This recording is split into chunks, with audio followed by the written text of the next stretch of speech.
force of seeing themselves attacked by other Americans. Yeah. And so imagine what police officers who stood up that day are feeling today, knowing that the President of the United States does not have their back. He's got the back of his supporters who attacked them, who caused the death of some of their colleagues. This is outrageous. And I don't care how pro-Trump you are. I don't care how Republican you are. You have a choice. This is not about right and left. This is about right and wrong. Yeah. And I applaud the Republicans.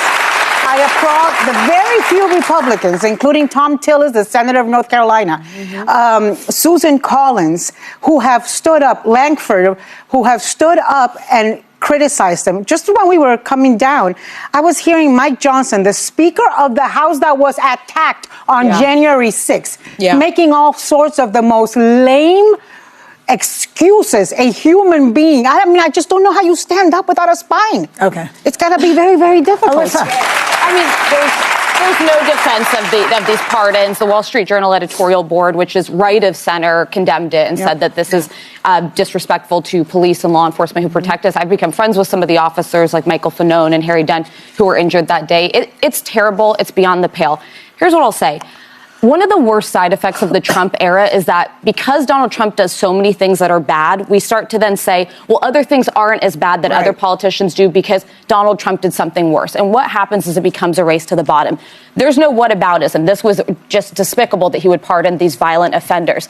But I also want to have the conversation about the Joe Biden pardons. I think that it does matter. If we're living in a country where the rule of law matters, where no one is above the law, and where the precedents and the norms that we set matter and our institutions matter, I do think it warrants more scrutiny and more discussion. And there's a reason that even Democrats today are condemning the fact that Joe Biden, despite saying he would not pardon Hunter and he would not pardon his family, and condemning Donald Trump for considering blanket pardons the last term, then went in the final moments of his presidency and did it. That does damage to our democracy. And if we keep lowering the bar... Joe Biden lost 2 other children. He lost 2 children. And I've said to be in the position and not protect the one child that he has. Why his brother, his brother's wife, his sister, his sister's husband? He's facing an abnormal president. He's facing someone question I have who is on a vengeance tour. So, Alyssa, whenever I see something like this, I try to parse out, like, how would I feel in their shoes? The problem with this is, in theory, I agree with you. Just like removing the filibuster weakens the system and all the things. So by itself in a vacuum, I agree.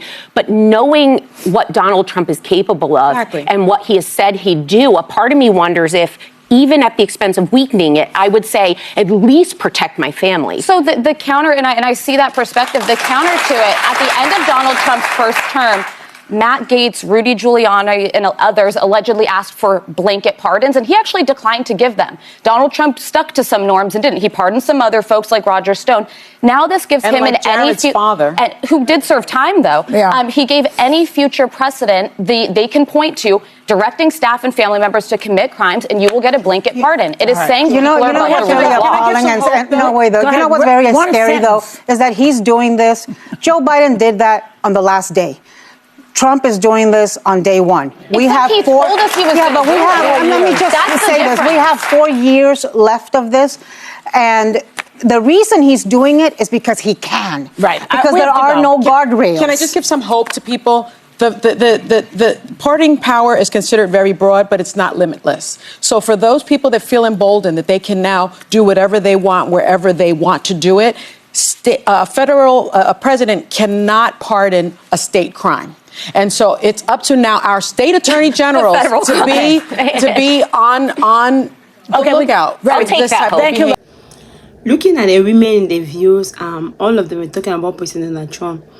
For the type of atrocity that President Trump have committed, according to them, President Trump is not a friend to the police.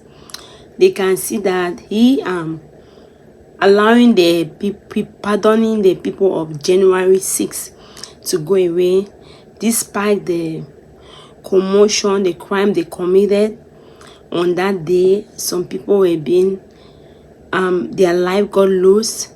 Some people, their fingers were being taken off of that on that day. Some people had a lot of emotional trauma, and they are even having thinking of taking away their life. So according to the women in the View, all this, where President Trump say he's a friend of the police and he's doing a lot, they have not been a president like him who have been more friend to the police. He's a very good friend to the police.